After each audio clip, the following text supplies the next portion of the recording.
ஏழைகளுக்கு தன் சொத்தையெல்லாம் எழுதி கொடுத்தவர் சாதி தலைவர் ஆயிடுறாரு. தன் சொத்துக்கு தனக்கு பிறகு ஒரு வாரிசு வேணும்னு 70 வயசுல திருமணம் பண்ண பெரியார் புரட்சியாளர் ஆயிடுறாரு.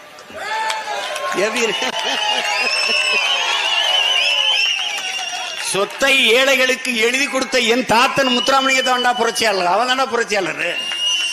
சொத்தை பாதுகாக்க ஒரு வாரிசு தேடிய உடனேயே நீங்கள் போராளி அல்லாமல் முதலாளி ஆகிவிட்டீர்கள்.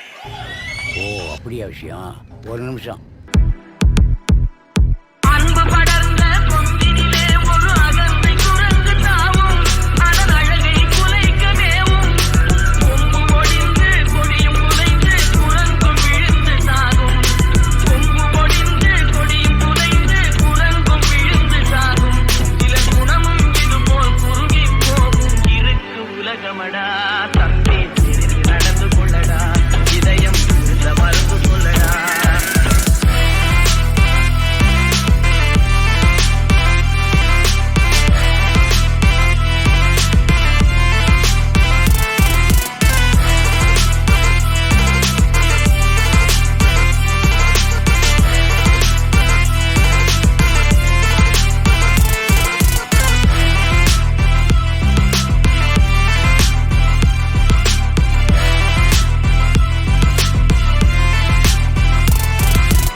போட்டோல இருக்கிற ஐயாவை பத்தி சில வார்த்தைகள்.